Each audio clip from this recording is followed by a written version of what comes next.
I'm Amy, sex educator, sex and relationship coach, and co-owner of PurePleasureShop.com. I'm April, VP of the cutting-edge sex toy company Hot Octopus, and I dedicate my life to the business of sex. We are on a mission to teach you how to have hot sex, deep intimacy, and how to make your own rules for who you are as a sexual being. Welcome to the Shameless Sex Revolution. Don't forget to head on over to our website at shamelessex.com for more. And for 15% off of some of our favorite sex toys, use coupon code SHAMELESSPP in all caps at purepleasureshop.com. You are listening to a pleasure podcast. For more from our sex podcast collective, visit pleasurepodcasts.com. Well, hello, everyone. Hi, everybody. Welcome to Shameless Sex Podcast, your bonus episode. You know, the bonus episodes have been a little confusing because we used to do one episode a week. All of a sudden it is 2 a week, but we're still doing some bonus episodes. And you know what that means? Ad free. Now, with all I said that, we do love some brands, and we might, say a name or two of some things here, Uber Lube, Shameless Sex, Hot Octopus, things like that. We were just talking about shaving balls with Manscaped, but we're not doing any ads. We are here to have some fun today. This is a different episode than anything we've ever done before. We answer sex questions. We've never just had a guest shamelessly come on the show and you all get to know their first and last name. You can Google them and find out the work they do and see their face. And they're going to shamelessly ask us some questions about sex from a man's perspective. We've been on his show before, and so fun. It was awesome. And so it's Nick Scopoletti. Did I say that right? Scopoletti. Yeah, Nick Scopoletti. You guys have Italians out there? Like 5 of them. I think I know maybe like 1 or 2. I don't know. No, we have some Italians out here in Santa Cruz, but no, not too many of them. Hey, Nick Scopoletti, we tell our listeners more about you're a comedian, you have a podcast. Tell them all about you. Yes, I am a stand-up comedian and I guess was a personal trainer at Equinox. They're currently closed. For those of you who don't know what's going on or don't watch the news. I'm right outside of I'm in Southern Connecticut, right outside of New York. And my podcast you guys were on, and I can't believe you came on because the name of it is the Mangina Dialogues. And every time I say that name, I'm like, God damn it. Like, what? Couldn't we have thought of something better? Like, what happened here? But yeah, it's a fun podcast. I do it with actually a guy who used to be my client. Greg used to be my client at Equinox, but he was in the entertainment world and then found out I did stand up, and then we kind of partnered up in this whole thing. It's kind of been a whirlwind. We started last summer and it's been really fun. So you're a personal trainer? Do you stretch people out? That was the most awkward fucking thing when I had a personal trainer. When my personal trainer, this was back when I lived in Southern California, and he used to stretch me out, and it was the most fucking awkward thing. I'd be like, oh, thanks.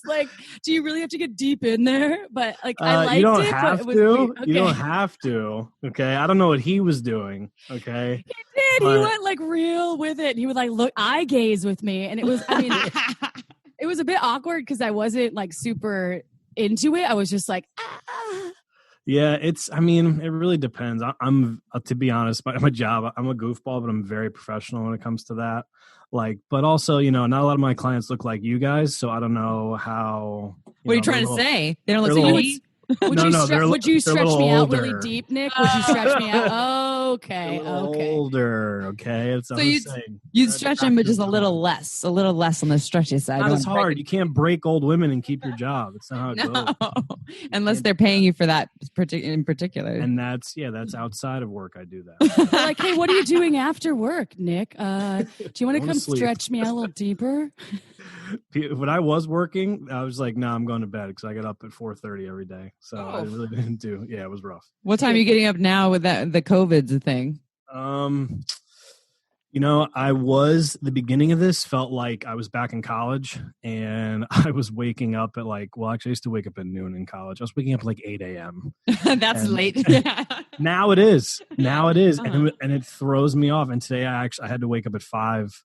And it felt more normal, and I had a more productive day. So I think I've been getting into a routine, setting an alarm, because for a while there, it was just too much. What time do you go to bed though? 10? again, it's like now I go to bed, like could be 11, could be midnight. I'm trying to finish up Sopranos again. So I'm trying to finish that last season. I'm binge watching everything. Like Aren't we all? Yeah. Yeah. Right. I don't know. Dude, I've been watching Billions again. I'm like, God, this is sometimes good and sometimes not so good. I'm like getting really critical of all the series, like the acting and stuff. I'm like, this set sucks. Like I've seen so many better. And I'm like, why am I such an asshole? Oh, because I've been binge watching like 350 plus shows a day, I feel like. So anyway, I feel like I've never been a morning person, and I respect people who wake up at 5 a.m. and have that aren't parents, right? That don't have like a child like screaming, that wake up at 5 a.m. with a productive mindset. Amy's kind of one of those. You're like 7:30, Amy 7:45. So I was like 5. Yeah, right. She was looking at you. I was like, what? Yeah, that's ungodly hour. Yeah, I definitely not a fan of waking up when it's still dark outside. And I'm for me, like on a good day, it's 7 to 7:30. Lately, it's been kind of like 8 o'clock, and yeah, I've been catching up on more sleep these days too. So it's an interesting time, but this is an opportunity here. And that's one thing, you reached out to us. You came on my podcast. Why do I come on yours? I will unabashedly ask some sex questions, which is quite brave, I will say. I'm very happy that you're doing it. This is already fun, and it's going to be super fun as we grill you. Just kidding. We're not going to grill you. I'm glad you guys went for it. I tricked you. So this is cool. I loved how you communicated. He sent us a group text message and was like, hey, and so we're going to ask you kind of the question too in a moment. But I loved how you approached it, and I'm excited that you're here and that you're open and shame free and going to talk with our listeners, because I think they will really resonate with this. Well, and I also want to highlight that I think this is going to be a generalization, but I find that a lot of vulva owners are maybe a little more open in sharing their stuff, their vulnerability. Like, I know, like groups of women get together and they're like, hey, I'm having a hard time having orgasm, or like et cetera. Whereas a lot of men are not necessarily doing that, because there's this stigma, this idea that men are supposed to have it all together and have all the answers and be these like sex pros, when really all of y'all penis owner humans, you probably have questions and have moments where you're like, what the fuck am I doing? Or like, how does this work? So I really appreciate you. Like, I think that if you just went up like 2 points in hotness in my book, and I just saw your face for the first time, but you're like that. Just I find that attractive when a man is like, when they're like, no, I want to learn about this. I think that it's really beautiful. So thank you for being here. That's how, like I said to you guys off air, that's just how I've been. My again, I'm a trainer. My background was exercise science, all about performance enhancement. I was obsessed from teenage life to later in life, competing, played football, powerlifting, bodybuilding. I literally just want to know information in all aspects of life so that I can win. And by win, I mean just do better. And that's it. I don't care where it comes from or who said it. I don't have an ego about it. Like, I just want to win. That's it. Like, same thing with my clients. I just want to win and help them. And help Nick, myself. you piss excellence, okay? I try. I'm trying to piss tequila tonight, though. Cinco de Mayo. Cinco de Mayo. Yeah. Nowhere to go. Nowhere to go. Yeah, Cinco de Mayo in your own house. Get a little mini sombrero. Tequila, pass out by 10 p.m. That's it. Do you want to dive in? Want to start with the first one? Are we ready? Whatever you guys want to do. We have 3 topics for the day. One about shame, another about oral sex, and another about relationships. April, would you like to start with numero uno? No. I want to start with number 3. I'm just kidding. I'm just trying to, I'm just. Fuck, that's the harder one. God damn it. Damn it. I really wanted to say number 2. Oh, you could say number 2. Because I always like saying thank you, number 2. Okay, I'll go number 1. You'll go number 2 then. Okay, here we go. Austin Powers. All right. You'll stay number 2. Okay, number 1. Let's start with shame and how that shows up in your life today. Earlier, you shared a story with us about being shamed during one of your first sexual experiences when you were 11. Can you tell us a little more about this? What did that look like when the shame happened, and how is it showing up today? So, long story short, I guess, I was, I rethought it. I think I was actually 12, but it doesn't matter.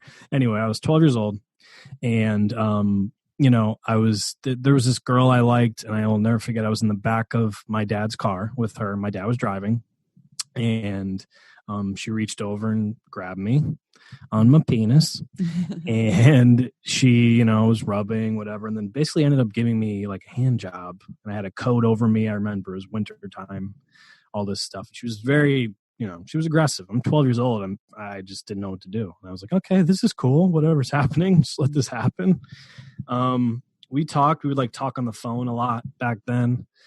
And she was, again, getting aggressive, talking dirty as a 12-year-old can talk. Like, who knows? It probably was not awesome. You know what I mean? Thinking about it. But, and then I tried to reciprocate, and then it went on for a little while. And then eventually one day she told her parents that I was being sexually aggressive with her. And I was like, what? I was very, very lost and confused about that. And, her parents told my parents, and that was a nightmare, especially for one of your first sexual experiences. And then shortly after that, a similar situation happened where a girl did the same thing to me. And the rumor kind of got around school that it happened. I told no one because I was just didn't want it to happen again. Somehow it got out. She told people, turns out. And then when she was confronted about it by other people, she just lied about it. And she was like, ew, him? No way. And when you're 12 years old, your limit is like, you're already up to like your eyebrows and like what you can handle emotionally. So after that, I was just a wreck. So, and like I said in the email, I think it translates a little bit into my adult life.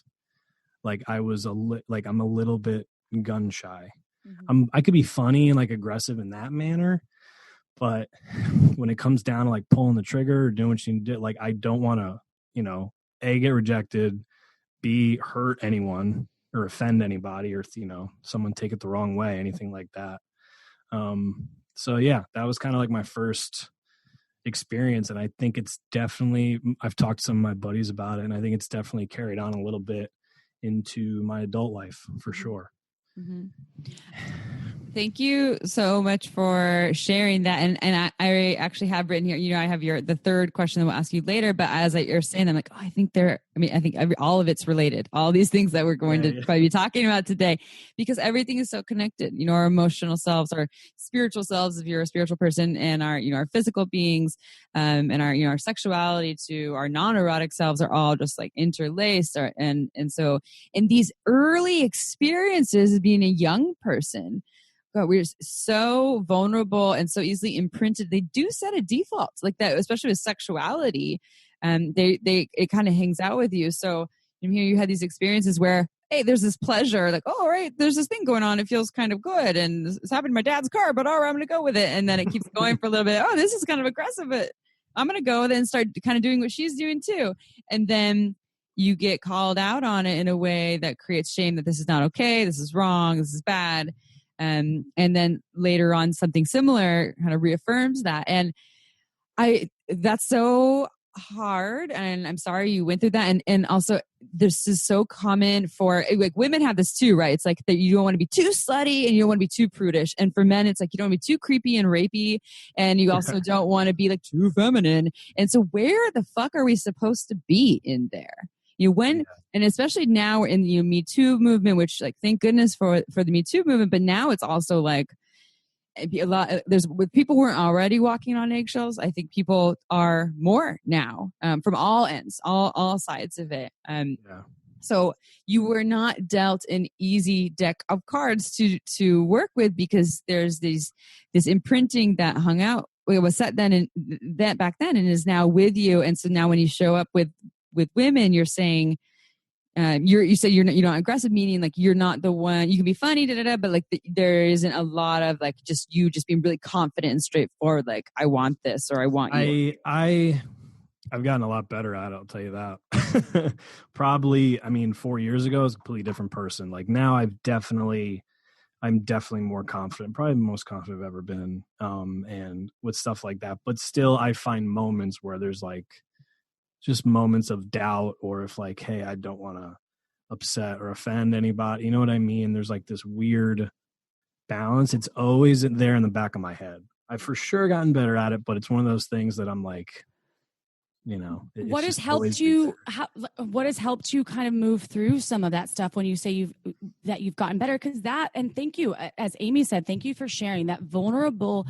I mean, being 12 too, you don't have the mental capacity to sort of handle a lot of the things, especially from a sexual standpoint. You may have seen it in movies and you thought that was what you were supposed to do. And the fact that had to happen, and, you know, you felt probably from that point on that maybe, I don't know if you've ever felt you've done something wrong or that you should have handled it differently, but carrying that over, that's got to be really, really hard. And yes, thank you, as Amy said, for sharing and being vulnerable.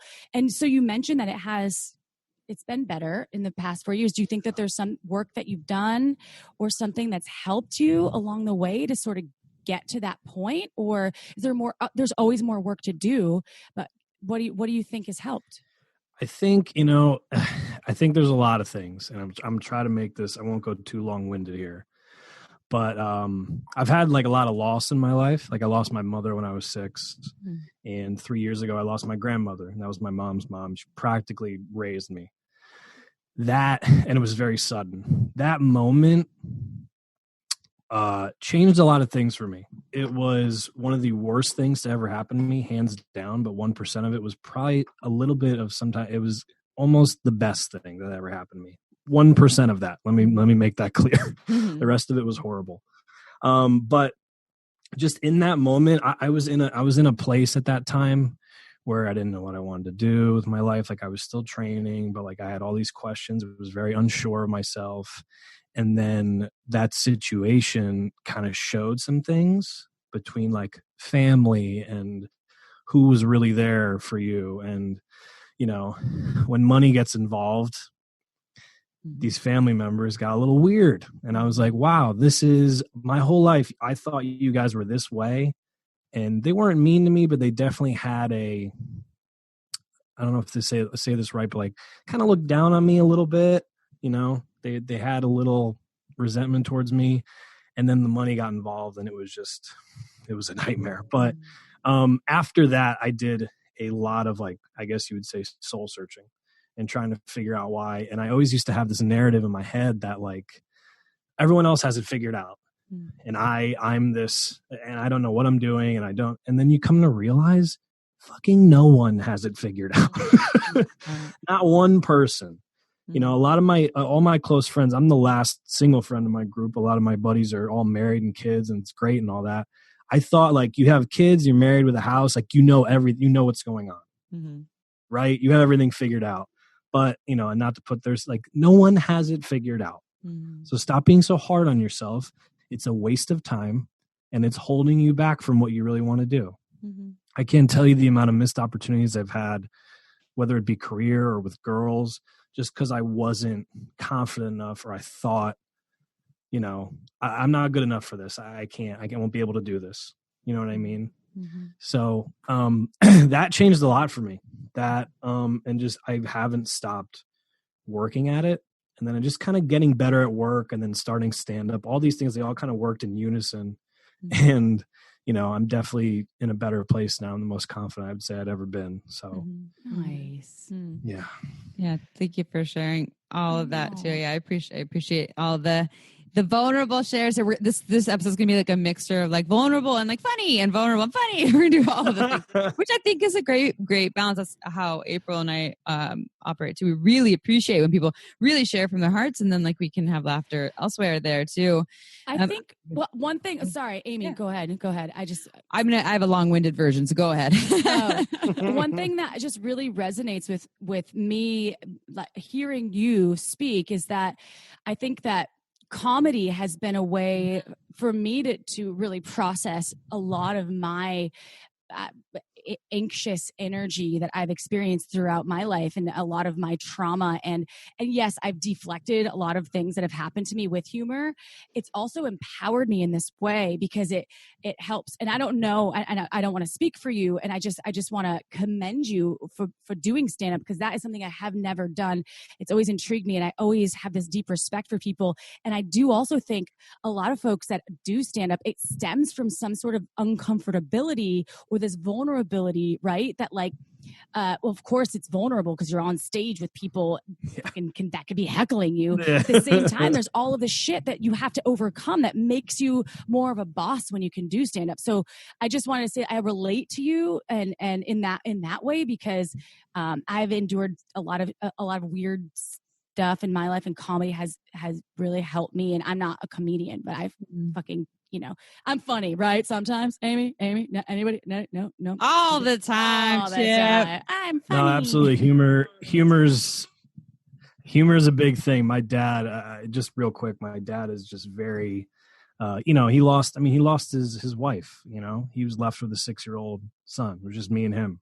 So, but he always, even like later in life, people may think it's dark, but like he would just make little jokes. Like when I was later in life, when I was like 13 or so, I would come home, or he would come home. I would just be chilling alone, and he'd be like, "Your mother didn't make dinner again? Unbelievable!" And we would both start laughing, like shit like that. I tell people that story sometimes, like, "Oh my god!" And I'm dark, like, we laughed. It helped us. It's my thing. It's not your thing. Just relax. But yeah. I like that, and everyone has different ways of coping, of course, and that linking the comedy to this, this whole piece about the shame showing up and maybe the confidence piece in being the aggressor. Okay. There are people who have, like Trip Kramer, who has the How to Talk to Girls podcast. He has this whole specific formula on, how you can learn as someone who's not confident, right, on how to talk to girls. And we're like, why girls? Why is it not women? And you could go down that route, and it's very different than what I will say right now. And I think he sees results, right? So I'm not discrediting what he does. I'll speak for myself as a woman. I bet April will probably agree, and we are probably different from your average everyday woman who, because a lot of people are kind of a little more mainstream. They don't question the way they think. They're not into like expanding beyond their reality. It's scary to do that, so I understand that. So what I will say is, motherfucking authenticity is huge, and part of authenticity to me is 1, humor, and 2 is owning your shit, including your vulnerability. And part of that could be the scary stuff too, of how scary it is to be the aggressor, of how scary it is to, to hit on someone, or and maybe the first time you walk up to them, it's not like, hey, I'm really scared to talk to you, but I'm going to talk to you, maybe not like that. But I feel like that's not the move. I feel like that wouldn't work. Not the move. But I'm scared. Like, what the hell? But obviously, like, away from me. Yeah, they're gonna be like, what? But obviously, you've tapped into something deeper for you, and that's comedy, and that's a big part of who you are. It's a part of your essence and part of your character. It's part of your language of how you speak to people. It's a part of how you cope. It's a part of how you connect. That is gold. Now, you don't want it all to be comedy, because you got to have some seriousness there. Oh, yeah, sure. But comedy is your opener. And it's probably what makes you feel safe, and it helps you to connect with people. And then as you get to know them, when you feel more, there's more of a connection there, then you can open the doors for all these other things. I personally, when I feel like there's a connection there, when a person opens up about their hard shit, I fucking love it. I'm known as the girl that loves people who talk about childhood wounding. That's my ear porn. Like, oh my God, he is so hot. He talked about his therapist and childhood wounding. And I know I'm different from a lot of people. Maybe I need to move to California. Man. Move to California. But it depends. Girls are different out there. Well, but who are you trying to attract, right? Who are you? And I'm not saying that everyone's trying to attract me, but if you want to attract folks who are on a similar path, people who have been through hardship, people who respect authenticity, vulnerability, respect or now, and can also laugh about things, etc. Then I'm just curious about that. There's the whole history of what you've gone through, and you kind of know so much more about who you are, about what feels right and true to you. And I think what a lot of people do in the dating world is they're just trying to attract, not necessarily everyone, but just attractive people in general, instead of like, I'm going to attract my people. And because my people, I can fully show up as all of me, no matter what that is. And they're going to get it, whether we just end up being friends or we get a date out of it. And then maybe you don't have to worry so much about the, like, am I good enough here? Now, the creepy, rapey thing, that is still a hard one to deal with.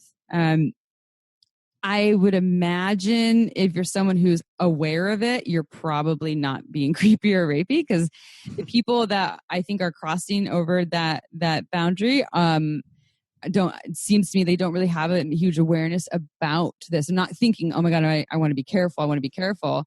And so you're probably on the safer side of that. And I would imagine if you loosen the reins a little bit, and I can't say for sure, but that's just my guess. When people are like hyper aware of it, it makes it so that they're extra cautious. Was there a question in there, Amy?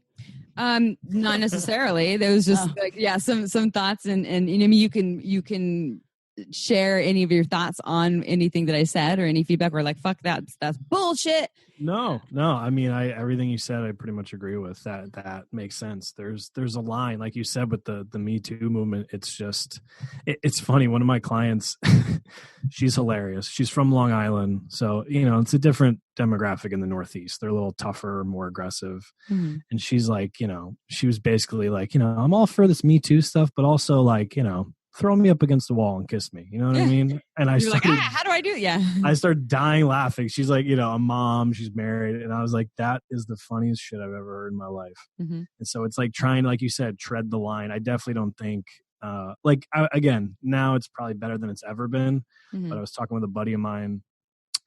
He was single a few years ago with me.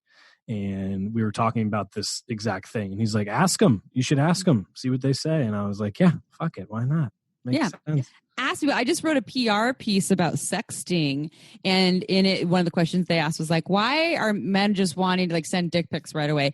And because that's I just gotta say, I've sent one in 2011. Did you do it like the first thing you ever did before you said hi?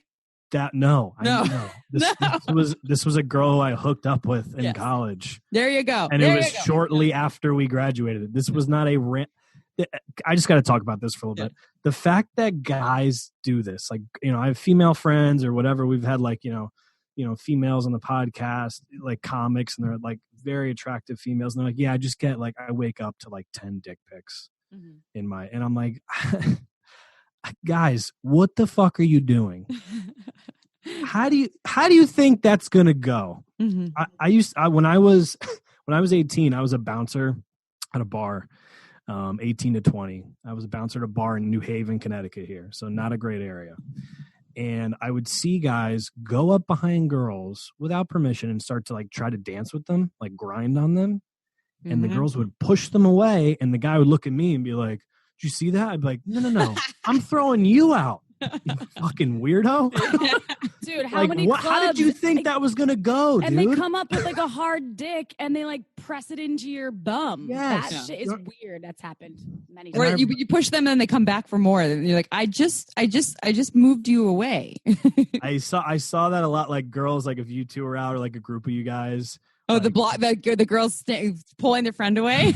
Yeah. Oh my God. I watched that so many times. They're like, oh, she has a boyfriend, and like pulls her. And they start walking away. It's just sad that even has to happen. I'm the friend that I'm 5'9", so I would if April. This happened in April. We go out dancing like so many times. Why Amy's is always it, like, why do you always get that? Yeah, why does this happen to you? Is it because I'm 5'9" and you're 5'5"? Is it like your energy? Dudes will like pick me up and like spin me around, and Amy's like, "What the fuck? Don't do that. Put her down." Yeah, I'm like, I come in and I'm not like she has a boyfriend. I'll just throw my body in a minute. Like, dude, I'll take it. I'm 5'9", man. I can like come in here and just block him. And I'll like dance all crazy with my elbows and shit. But at any rate, totally a tangent. But how ridiculous is that? Wait, we have to do that. I want to share one little tiny piece too. The dick pics. I get obsessed with what is the dick pic set in? Like, what is the ambiance? Are they in a bathroom? And how dirty is the motherfucking bathroom that they took that in? You got to get a sunset in the background. You got to get a nice cool background. Yeah. And just one time, and we won't name names because we never do, Amy received a pre-recorded dick pic, and it was a dick vid, and I was like, this is pre-recorded dick vid. And she's like, what do you mean? She's like, I wouldn't have even thought of that. I'm like, it's nighttime right now. You just sent this 5 minutes ago, and it's daytime. how many times has he sent that dick vid? Right, yeah. That's But the best part of this story is that April is now April's partner. That guy, that dick pic, the one that she called out, and she's like, "That's not the person I had sex with twice is now her partner." I called. You know what? That's it. I'm fucking moving to California. Yeah, I'm sick of the Northeast. I've been here my whole life. The answer to all your sex questions is just move to California. You're in the wrong state. Okay, the last thing I'll just say on that dick pic note, though, when I wrote that article, though, what I said was, I don't want to say don't be a jackass, but don't be a fucking jackass. I'm not talking to you. I'm talking to the people that just send dick pics like the first thing that they do without saying anything. I don't get it. Attunement is a real thing. If you're actually very present for another person's energy and paying attention to their verbal cues, to their body language, to like, how connected are we? Chances are that you will probably have an idea of like what might be appropriate there, like based on where they're at and meeting them. And it's when you're checked out and you're kind of doing the like, oh, this is what I should say, or I'm in my own experience, not paying attention to the other person. And that's when some weird shit happens. So I think that just adding that in there before we move on to the next piece is just like, if people feel like that's hard for them, start practicing your attunement with people and start practicing with your presence and your ability to pay attention to where the other person's at. The weird thing about that, though, Amy, is that I was attuned with this Uber driver and he asked for my Facebook name. And I was like, why? And we were attuned. I was like, oh, you're so cool. He's a musician. Next thing you know, he friend requested me on Facebook and sent me a picture of his two-handed dick. Just because you thought you were attuned. Nice. Two-handed. Damn. No, we were cool where there was no sexual energy. But he obviously wasn't attuned to you because you... that was misconstrued. He obviously... was trying to get my name so he could send me his two-handed dick, and then he knew where I lived because he dropped me off. So you were like, all like, yeah, she's all like, la, la, la, we're attuned. In his mind, he's like, I don't get this woman. I'm going to get her fucking info so I can send her a two-handed dick pic. Anyway, I just wanted to say that I thought I was attuned. Maybe it was the whiskey I was drinking earlier. I don't know. Yeah. I'm just saying that the people that are crossing the boundaries, like slow the fuck down, be more present, pay attention to the other person's energy, and then you're not the creepy, rapey guy or person. Yeah, I think that's a big thing too, is when like, even when I meet with like a client for the first time or someone like at work, I'm very laid back and I've been told multiple times, they're like, you're such a great listener. Like this was so good. I felt so comfortable.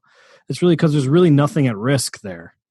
Like I'm not like, there is a little bit like they might not train with you, which is, not to be cocky, it's rare for me. Right. So they might not train with you, but when dating, I'm thinking like, okay, I need this person to like me.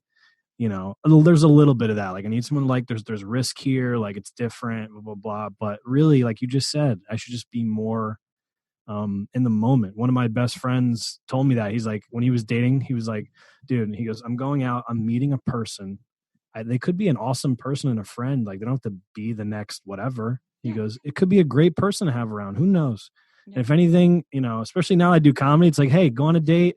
You might get a story out of it, or something to use on stage. Mm-hmm. And that's like a great entry point to kind of, or leading point to the next question, which is something that you had texted Amy and I about, and I actually really valued you being vulnerable about this.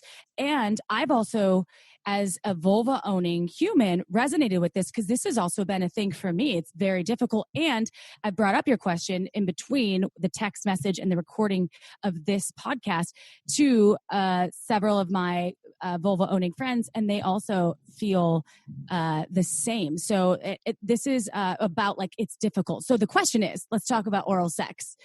And a lot of folks out there, they, especially penis owners, it's a thing that is like this dominant submission thing. It's like it's great. Some people enjoy it. Some people don't. You have mentioned to us that you've never orgasmed from oral sex.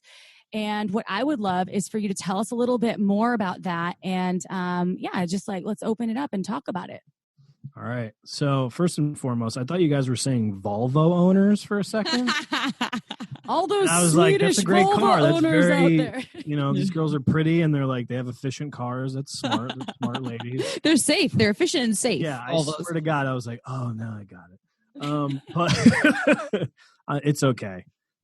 I have the reading level that I had. You're pretty. When I was 12, You're pretty, Nick. You're so pretty. I Good know. thing you're pretty. Yeah. Pretty funny.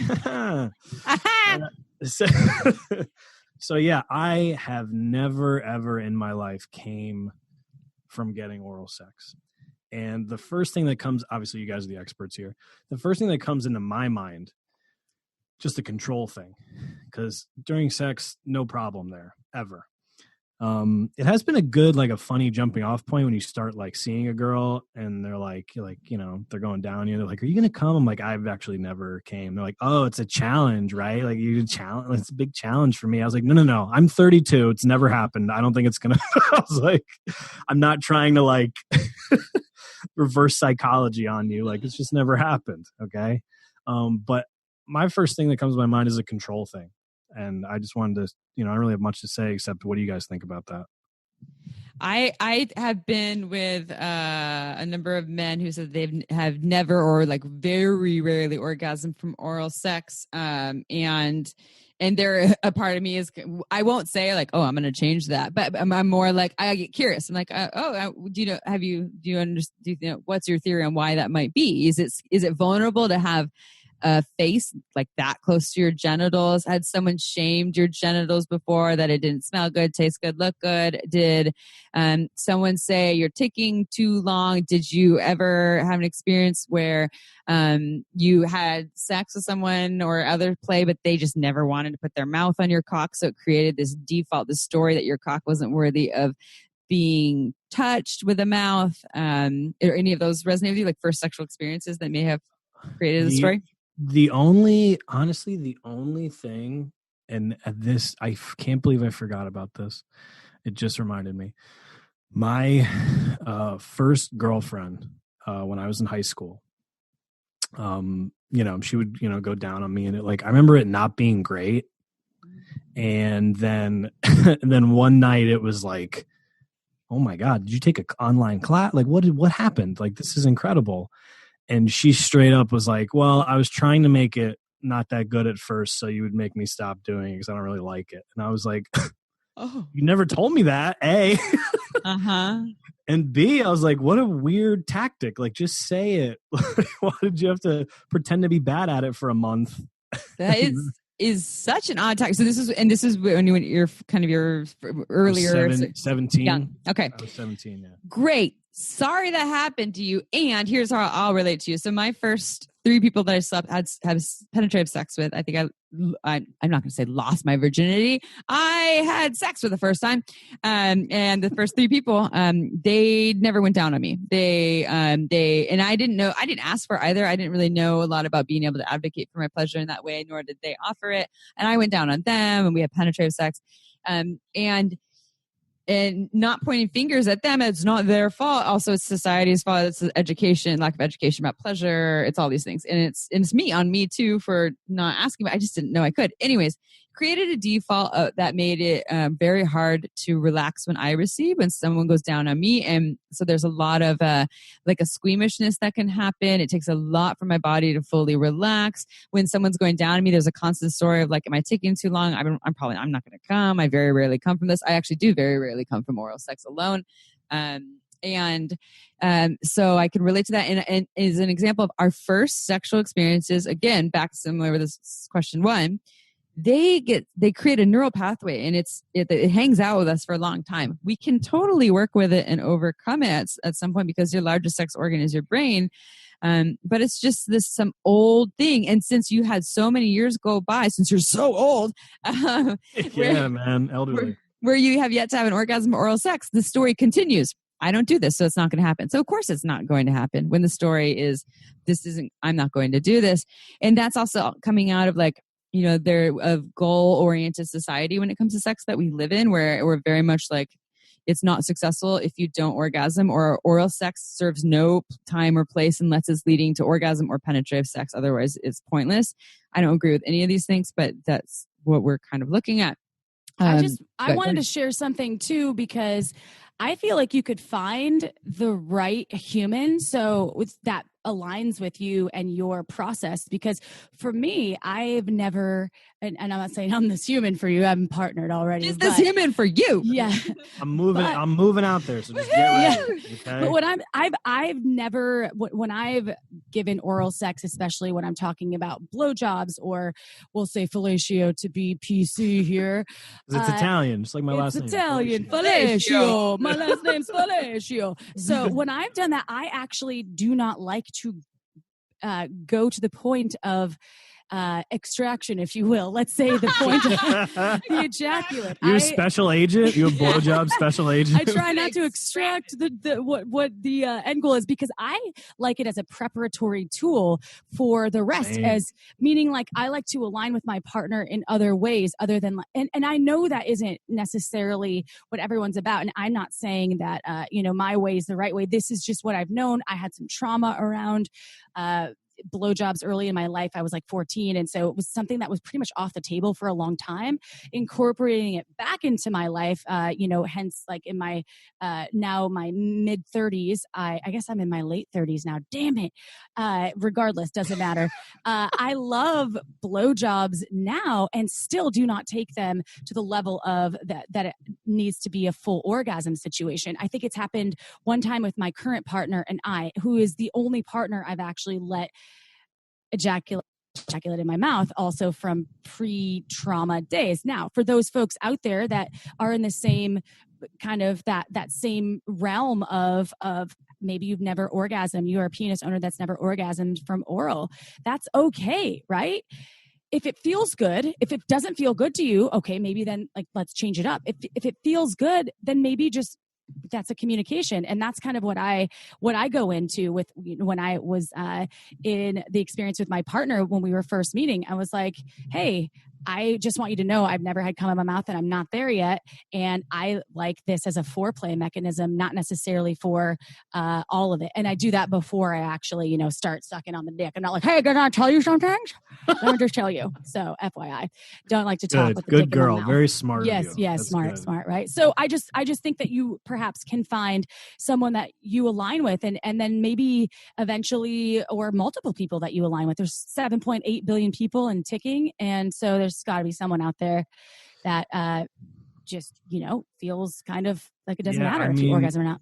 I've had some great ones, some fantastic ones, but I'm literally right at the point, and then I just stay there. Mm-hmm. And then it just, nothing comes from it. I don't, literally, no pun intended, nothing comes from it, like nothing. But yeah, like you said, I kind of, to me, it's like a precursor, like to sex. It's like a warm up, like literally 90 seconds, maybe 2 minutes. Like, okay, all right, let's do this. That was great. Let's have sex now. Like I'm done with it. You know what I mean? Yeah.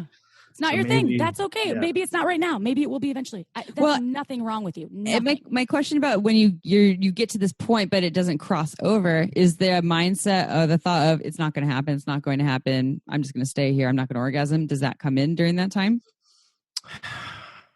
Probably. Yeah. I mean, there's probably like, I know there's times where I've been with girls and I've told them before they've even started, like, just so you know, I'm not gonna come from it. And I'm like, I'm kind of setting myself up for failure a little bit. Mm-hmm. Like I never really thought about it in that context. Like an example, I always bring it back to, what I do for my career. Like if you're about to lift some weight, like a heavy weight, maybe you haven't lifted in a while or for the first time. If you're like, man, I don't think I'm going to get this. And you're not going to get it. And then you get underneath the bar, it's probably not going to fucking go great. You know what I mean? So now you guys put it in a good context for me. So maybe, who knows? Maybe now it can be, in the past, I have yet to orgasm this. I'm open to anything happen. I don't really want that to be the set goal. If it happens, that's great. If not, that's great too. So maybe it's more of a reframing of, history would show that it's been challenging in the past. That's not your goal, but you're open that anything could change because, your largest sex organ is your brain. And I personally been so surprised on my end of the things that I thought I'd never like someone making out with my armpit for a half an hour being one of the most pleasurable things I'd experienced in 2 years. Interesting. I hate tickling. And by having an open mind to it, all of a sudden it's like staying present for all the sensations, all of a sudden I noticed there was pleasure there that I would have lost by just believing the story that I don't like this. So just that, like that's the story. When you warn the women that you're with about that, you just, I don't come from this. Instead, maybe reframing that in a different way. That's more like, who knows what will happen, and staying open when the thoughts come in that this isn't going to happen, that you actually like put, okay, I see you thought, put that aside and like, just stay open. What am I feeling? Just what am I feeling? No goals. Nothing needs to happen in particular, and just see what happens there. I like that. I can't wait for post-quarantine when I could actually practice and stuff. Shameless sex, taking applications for blowjobs for Nick Scopoletti. And you know what? Your past experiences don't define you. They are just pieces of what's happened in your prior life. It's everything right now is up to you. And I love that, taking applications to give Nick Scopoletti some blowjobs. You're in the Northeast. Hit me up. Not New York City, though, because it's really bad. The virus is very bad there. But anywhere outside of that. We'll wait for you to come to California. Well, what if they could wear a hazmat mask, maybe, and then figure it out? That could be my fetish. You know what I mean? Maybe with it has like a cool, like, protective layer. I don't know. I'm just, my brain's going to million miles. You guys should make them. That should be. We're gonna make merch. this. Yeah, for merch on shamelesssex.com. You can get a sexy hazmat outfit. All right, let's move to the last one. This has been I was like, this is probably gonna take a half an hour for this call, but we're having a lot of fun with you, Nick. You're awesome. You're great. We're going to probably have you back. Make sure you have more life problems so you can come on here and so we can. Amy, that was not nice. Make sure you have more life problems. And he's like, I want all of you to get fucked up because we need some job security right now. I'm just having fun. That was raw. There's plenty of mental damage here. Whatever you guys need. Cool. I mean, we could do the reverse. We could do the comedy version where you're our therapist, and I'll tell you all my issues because I got a lot of them too. Okay, last one. So now we're going to relationships. So we did shame. We talked about oral sex. Now we're talking about relationships. Dun, dun, dun. Very much related to what we've already talked about. So you stated that almost all of your exes have gone on to marry the guy right after you. And even the hookups that you're with, they're usually the guy right before that guy, the guy that they actually or during the guy. Oh, the guy during the guy. Or I didn't know about. It's happened multiple occasions where like hook up with a girl. When I say hook up, have sex with a girl, 5 days later, she's like, with my boo at the pool. And I'm like, oh shit. I didn't even know. Like, yeah. And I'm like, oh no, why does this keep happening? But I don't know. It's a weird thing. 5 days later, really? There was a girl.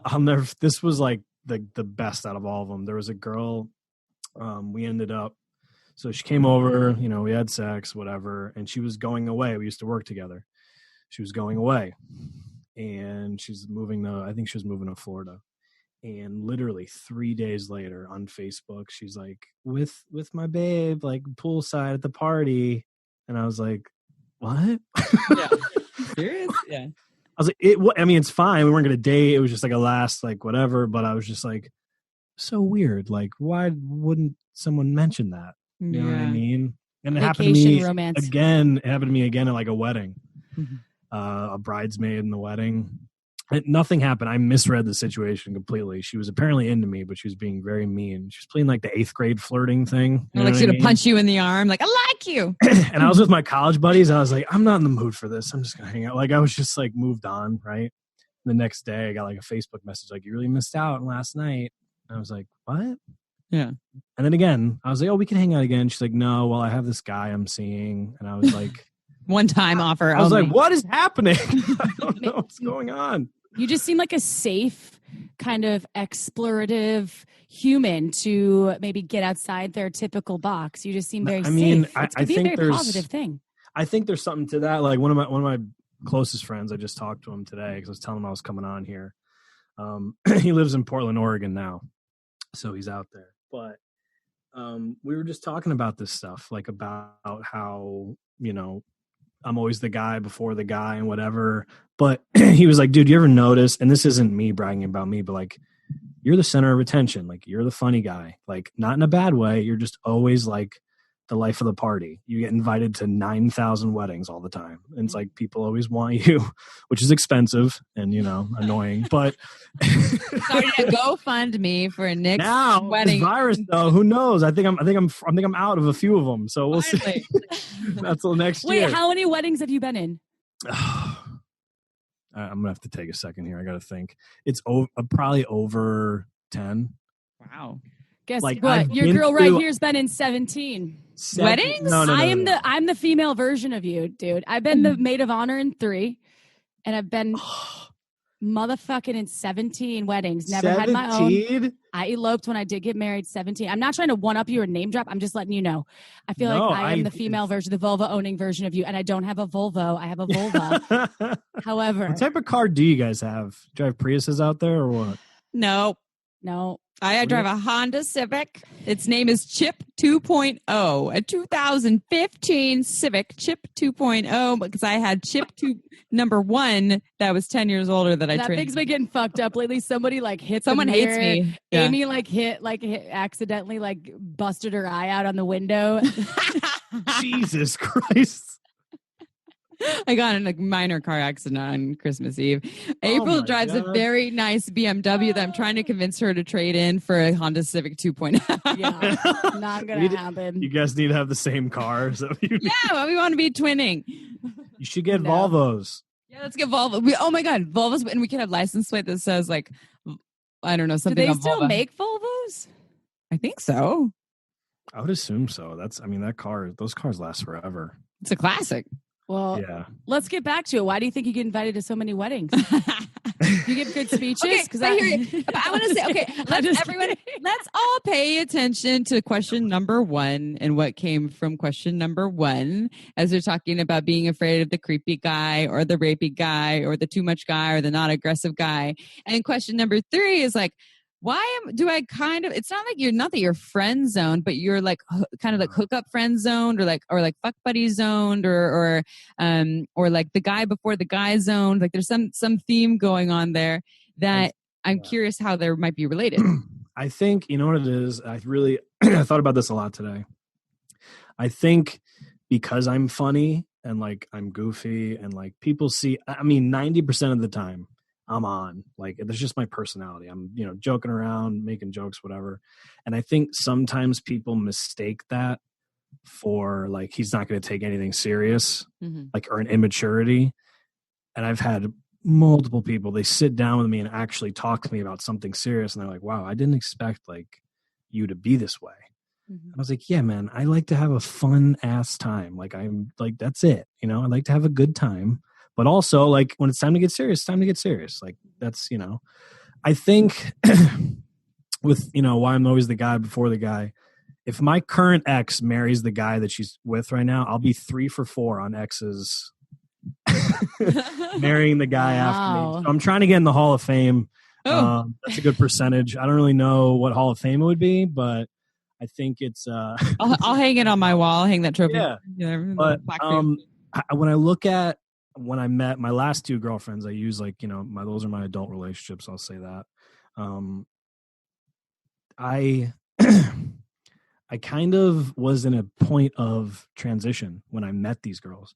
I literally met a girl and I just started a new job. These last 2 relationships, it was crazy. Like, it happened both times. One when I was 24 and then one when I was 30 when I met my ex.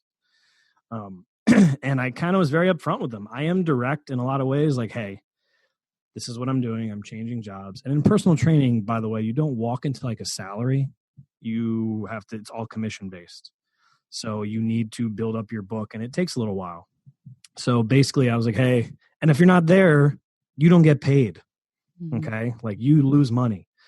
The last 2 girls I was with, I think I was attracted to them because, they had great jobs, very successful, very independent women. And when it came time to do other stuff, they're like, I want to go on more trips. And I was like, that's fine, but I give you like 1 or 2 a year, but like, I can't go on 6. Like, I just can't do it. I need to work. And both of them have said like, well, I want like a certain lifestyle.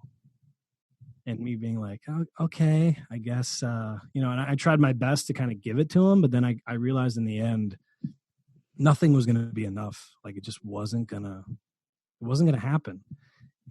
And they would even like point into, this would really upset me. My father's had a rough go of it in life. I've watched him gone bankrupt twice. And so I think they've made comments like, seen my dad, he hasn't done well. And, he's 70 years old now. So he's just going to be working until till the end of time here. So till you make it, Nick, make it real big. You take care of him. Yeah. I'm doing fine, but I help my dad out, but he's, and they see that and they've been like, well, I see what your dad's like. And like, I don't want you to turn into that. And I was like, damn, No one wants to hear that. this is brutal. Like my father went back. It's two different things. My father, like we're different people, different careers, different personalities. Like I get he's my dad, but, so, that's how my last two relationships kind of went. And, maybe I just haven't found the right person yet. And I'm not in a rush by any means. Like I'm cool with being by myself. I'm an only child, so you have kind of no choice. So you're just chilling. But I'm not really sure why. And I would love your guys' insight on this, like why I'm the guy before the guy.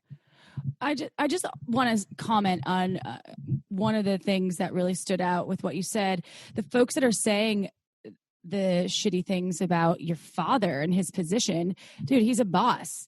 Filing bankruptcy is what it is. That's paperwork because of whatever you need to get out of. And how many people throughout the history right now is a time where people's finances are fucked. And I don't want to get political about it.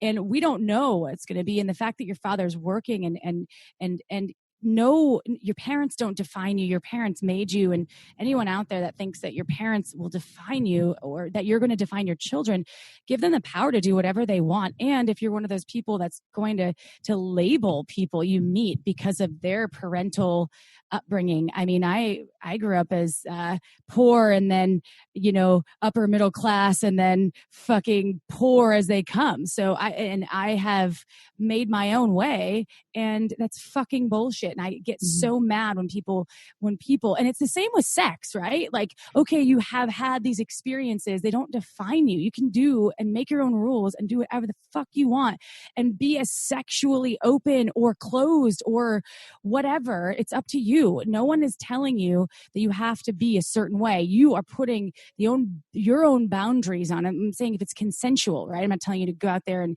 date 6-year-olds or anything. That's not fucking where I'm at all. I'm just saying if it's consensual adults, like it's like, dude. So the fact of the matter is, fuck those people that have said that shitty stuff about like your father and you being like that. That angers me a little bit. I'm not gonna lie. I made peace with it. It's just it was like literally these last two girlfriends back to back have been the same exact way, and I was like, what am I attracting? Again, like back to what you said. Send them this podcast, okay? What am I attracting here? I should. Like, what am I attracting here, and why? Like, what? Yeah. What's happened? Because I'm a pretty like laid back dude. I don't get too caught up in like materialistic stuff, like going on trips. Like, I go on trips, but like I'm not doing 6 of them a year. Like I'm not going to Bali. Tell them to stop watching the Kardashians on repeat. Okay. Life isn't like that. Okay. So get off your social media, start reading and maybe enhancing. All right. I got some things to say. Amy will be neutral. Amy will be better. Yeah. I'm all angry. I'm not gonna be, yeah. She's angry spice. And it's okay to be angry spice. And I totally get that. Because that doesn't feel good, especially because they're also just telling. None of that feels good. But what I will say about that, okay, 2 things come to mind. One, Reid Mihalko, he's a sex educator, REID, Mihalko is his last name. He has a workshop, it's online, called Date Your Own Species. And it's not like you're white, date another white person, or you're Asian, date another Asian, or like you're Jewish, date someone else that likes, whatever. It's more of like you're the people that you have shared interests and core values, and also are where you have this alignment that goes way beyond. Because here's the thing about dating. We get stuck. The people like, the women who date the bad guy. Why do I keep dating the bad guy? Because of your parental issues, and things like that. And I've had my own patterns of like, why am I dating someone that reminds me of my father? Oh yeah, because I haven't worked that shit out yet. Or someone who's a complete opposite that still might not be right for me. And so there's multiple parts there. Getting clear on your parental wounding and how that might show up in your relationship here. What the women you're seeking, how might they resemble some stuff that's related to parental stuff? And then dating your own species, getting really clear to the people that you actually give any energy to, that they're people that you feel like there is at least some alignment in basic core values and interests. And the other thing too that you shared is that the comedy thing about like you think the funny thing being so funny that you get kind of put in this category. And I'm just curious about that, is like maybe how early on, as you start to talk to the people where it's like, you're the funny guy, but you're starting to talk to them and flirt with them in that environment at the wedding or wherever. And you make sure to share some more seriousness or vulnerability there, like from the start. Even if the comedy is the kind of the opening act, Right. that early on you show them all of you, so that you don't just become that one person. And then when they decide they want to actually go on the date with you, they've already seen flashes of all of you. They know that that's what they're signing up for. Because a lot of people hide those parts of themselves because we have our masks that we're comfortable with. I'm one of them. I hide behind sarcasm and things a lot. And I know that when I share more of myself, not everyone can handle it. They're not the right fucking people for me. But the people that are like, well, you're kind of weird and out there and talk about childhood wounding pretty early. All right, I'm into it. Then I'm like, my person, dating my own species. So maybe go check out Reed's, that whole thing. But there's probably many layers there, and there's probably just this old patterns, most likely that and the people that you choose are related to those old patterns. And I think you're wonderful. Check that shit out. Yeah, I'm pretty awesome. dope. I appreciate that. You are. Yeah. And I will add one more piece, and I hope I probably triggered a few people with my anger. However, I'm passionate about that. Anger. I think that's your California version of anger, because yeah. I thought it was also sweet because you were also like, you know what? Don't fuck with my friend Nick. Yeah. Humans. Well, I've also been, I feel like, tagged or labeled in that way. Like someone will kind of label me or not expect something out of me. And so I guess it really did hit home. And I guess a lot of what you were speaking on today's show did speak to me. And I think our listeners will really resonate with this because it was beautifully vulnerable. And I think like I know Amy, fucking dude, her love language is getting deep and going through all the vulnerability. So you just tapped right. You caressed her guitar strings and mine too. So I know our listeners will absolutely value you and everyone out there. Listen to the Mangina podcast. We have been on it before. It's pretty funny. I'm not going to say pretty funny. It's fucking hilarious. Amy and I have been on it before. We were like, why'd you call it Mangina? And you had some awesome reasoning. And I can't even remember. I think it was something from like a movie or I don't know, something ridiculous. But yeah, check it out. It's the Mangina Dialogues. It's ridiculous. Yeah, can you tell people how to find you in general as well, please? You can find me on Instagram at Nick Scopes. It's Nick, you guys know how to spell that, Nick Scopes